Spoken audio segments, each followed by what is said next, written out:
Nevasta mea trebuie să nască. Nu aveți liber. Nu știm, străine. Mai caută și tu mai în jos, vezi. Poate vei găsi ceva. Oricum, tot Betlehem este plin la ora asta.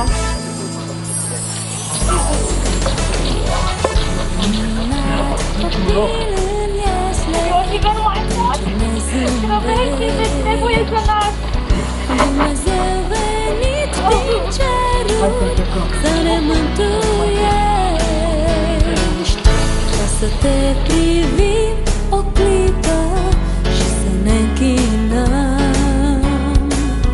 în adâncul ființei noastre, să te acceptăm.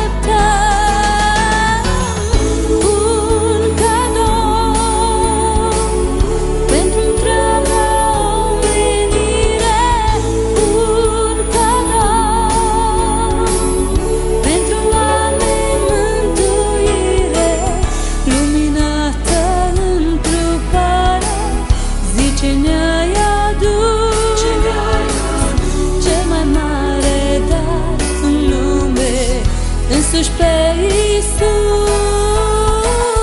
un cadou pentru întreaga omenire, un cadou pentru oameni, mântuire, luminată întrupare, zice ne-ai adus cel mai mare dar în lume, însuși pe Iisus.